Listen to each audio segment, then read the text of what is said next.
help long before me.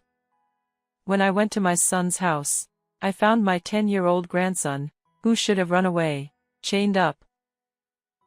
As I was about to help him, he said that my daughter-in-law, who should have been deceased, was there. But your mom passed away. When I opened the floor as my grandson instructed, there was my dried-up daughter-in-law lying there. What on earth happened? I was in a panic due to the unimaginable situation. Afterward, a series of horrifying truths were revealed. A year ago, after my husband passed away, I had been living alone.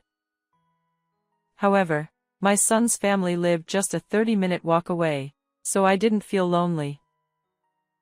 Especially my 10-year-old grandson Ron, who often rode his bike to visit me. Grandma. Look. I got a perfect score on my math test. I was always charmed by my kind and smart grandson who visited me out of concern. My son Simon, at 34, was a company employee. He had earned a qualification in economics at university and was using it at work. He seemed busy, so we didn't see each other often, but I thought it was proof of his hard work. Instead, my daughter-in-law Lily often visited me. "Hello, how are you doing?" I was always grateful for her concern. "Mom, you should go on an overseas cruise." Half a year ago, my son suddenly came over and gave me a 2-week trip as a gift. He said he wanted to cheer me up after losing my husband. Oh my! What a thoughtful gesture. Thank you.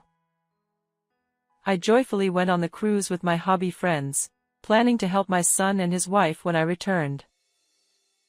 However, Lily passed away a week ago, and we already had the funeral. When I visited my son right after returning to deliver souvenirs, I was shocked to hear the news at the doorstep. It was so sudden that they had the funeral with just the two of them. No way. As I tried to peek inside the house, my son quickly blocked my view. "I didn't tell you because I wanted you to enjoy your trip." Indeed, I was on the sea at that time. Did you inform her parents? What about Ron? I bombarded him with questions, and my son frowned. "I've contacted her parents, and Ron is in shock, so please leave him alone." I couldn't believe Lily was gone. "Can I come in?" I asked, but my son glared at me. "Stop thinking only about yourself. You're really persistent." He yelled and shoved me into the empty street, causing me to fall. This boy is also grieving the loss of his beloved family. I accepted what he said, feeling deeply ashamed of my selfishness.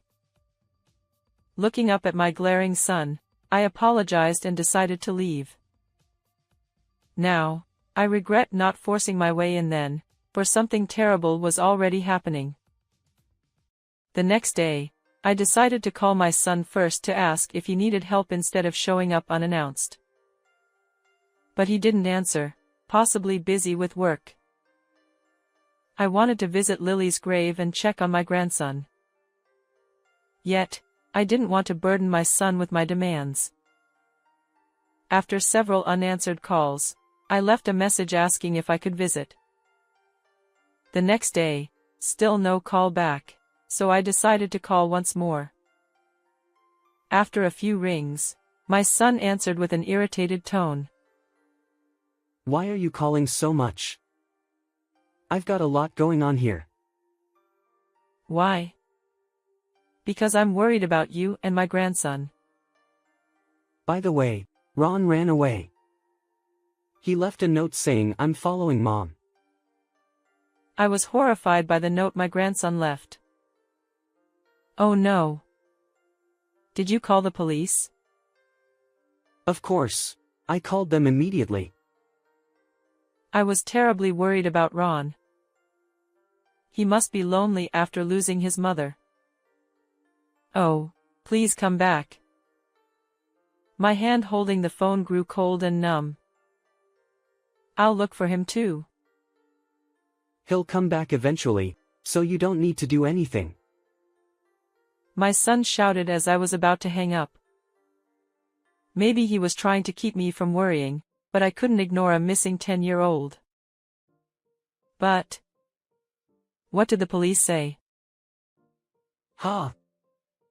Oh, the police? They're doing interviews and searches. My son's vague response made me suspicious. Anyway, don't worry, he'll be back soon. Then he angrily hung up. Is he really looking for Ron? A small doubt began to grow in my heart. That night, I couldn't sleep at all, constantly worrying about my grandson. As the sky began to lighten, I made a decision. Better to walk around searching for Ron than doing nothing. More searchers would be better. I headed to the police station as soon as the inquiry desk opened at 8:30. My grandson ran away, and you're searching for him, right? Any leads?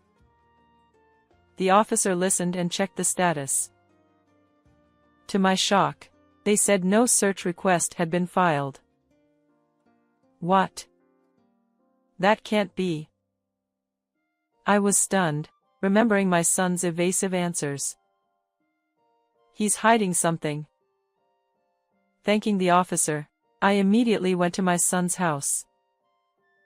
I rang the doorbell, but there was no response, as he was likely already at work. Using my spare key, I let myself in.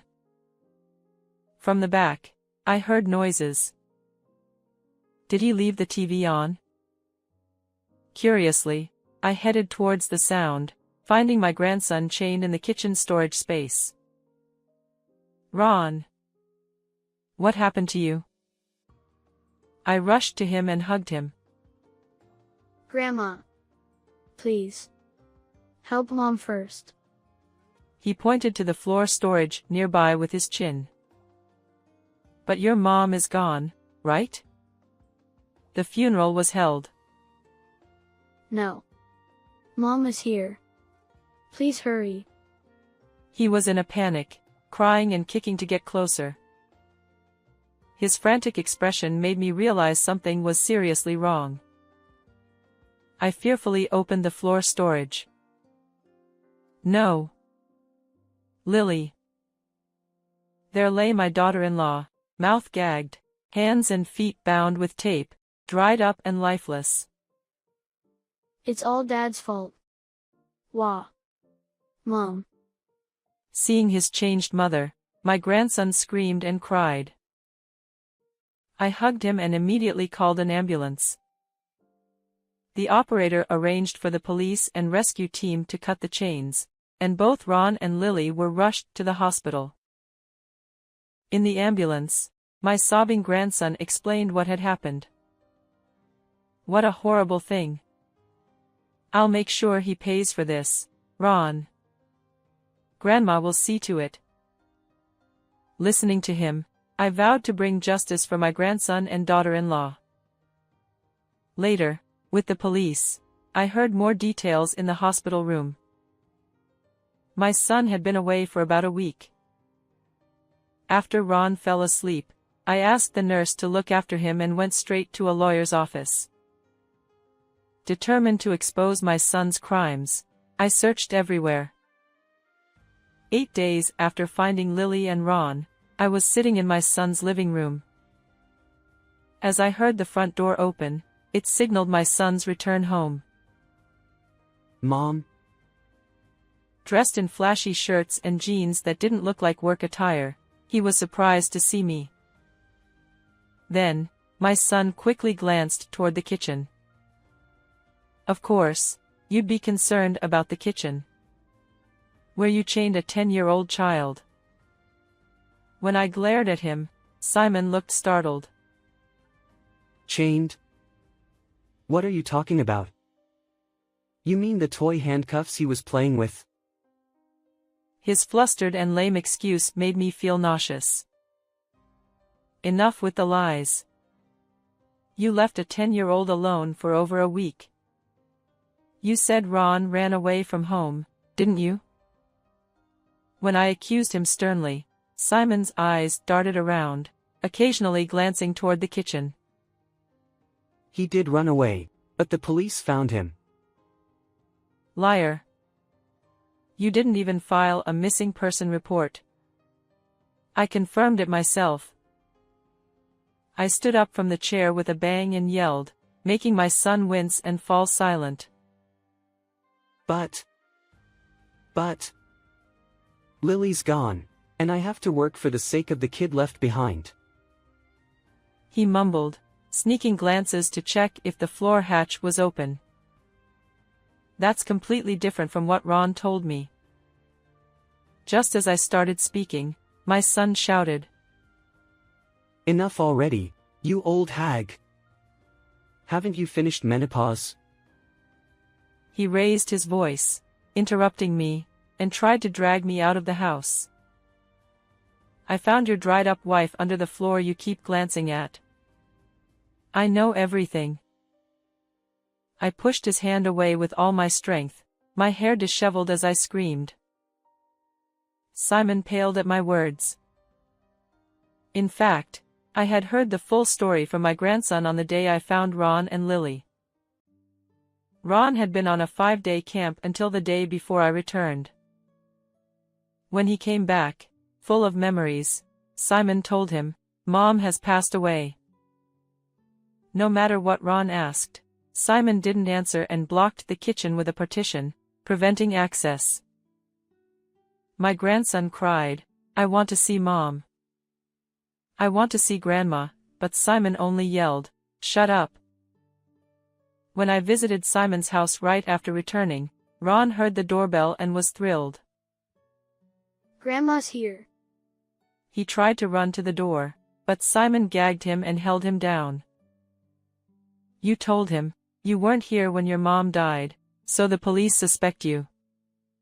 If you don't want to get caught, stay hidden. I don't remember that.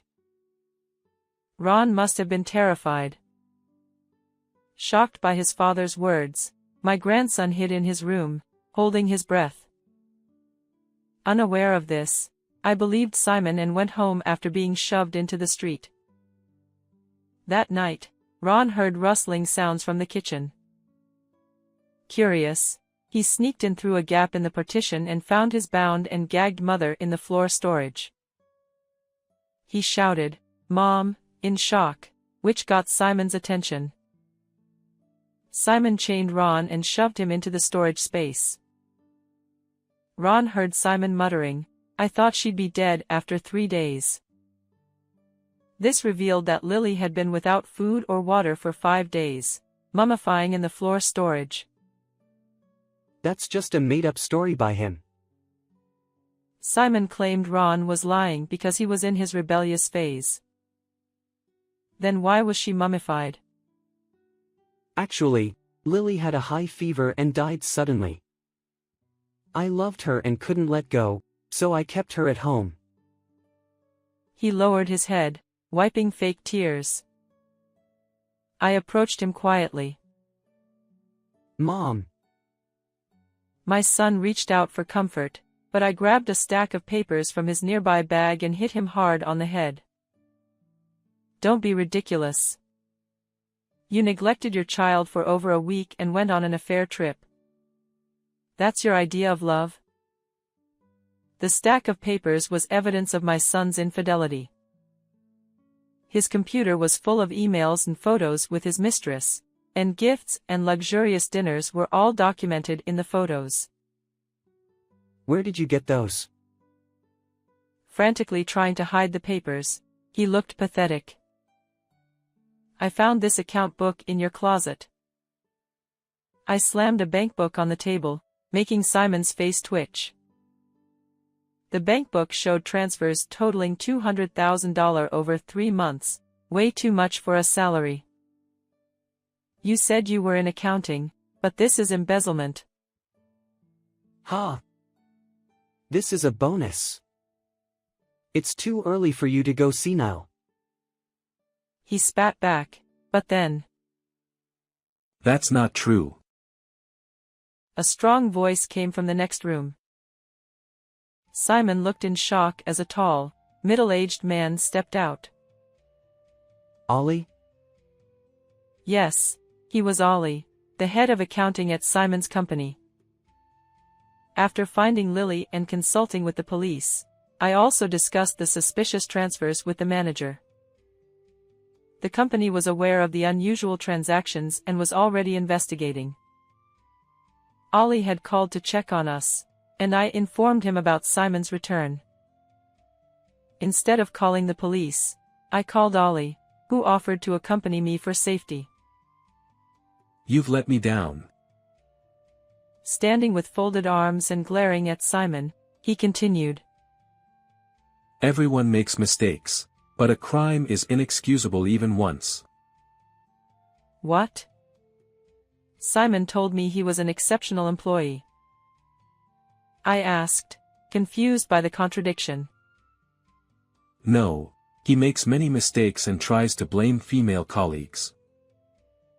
I was stunned and looked at Simon, who avoided eye contact. Still, I believed he had potential. Embezzlement is unforgivable.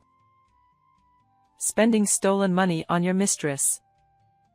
What a disgrace. Shrinking under our combined scolding, Simon suddenly raised his head and started speaking boldly. Embezzlement and infidelity were wrong, but I couldn't accept Lily's sudden death. I wanted her close, so I put her under the floor. Claiming she wasn't alive when confined, he began sobbing theatrically. Stop lying. Lily is alive. When I revealed that Lily survived, my son's eyes widened in horror. His fake tears were obvious. That day, thanks to the doctors, Lily was saved and, though bedridden, gave statements to the police matching Ron's. She discovered Simon's bankbook and was attacked when she tried to contact the company. Remembering her trembling during her statement made my anger flare up again. Our company values customer trust above all. We cannot tolerate this. You're fired. The manager's low, powerful voice made Simon tear up. What you did is unforgivable. You're cut off. You won't see your wife or child again. My declaration visibly shook Simon. What? Fired and cut off? How am I supposed to live? Help me, Mom. Go cry in the bathroom again. I pushed away my son, who was clinging to me, crying. Just then, I heard police sirens, signaling the arrival of officers called before Ollie's appearance. Am I really getting arrested? I just wanted to impress a younger woman. Simon cried out, but I handed him over to the police, shooing him away. After that, my son was arrested. The lawyer predicts that, due to embezzling company funds, he might spend about 10 years in prison. Lily divorced him immediately and demanded $200,000 in alimony and child support. I hope he spends his life in poverty and loneliness, darker than the space under the floorboards. On the other hand, Lily has fully recovered, and Ron is doing well too. Feeling responsible for my son's actions, I offered to support their living expenses, but Lily firmly refused, saying she would work. Instead, she asked me to help take care of Ron, which feels like a reward, to be able to spend time with my adorable grandson at such an easy-to-handle age. Lily started working as an insurance agent and amazingly became the top salesperson nationwide. I will continue to watch over both of them with all my heart. How did you find this story? Please don't forget to subscribe to the channel. See you in the next video.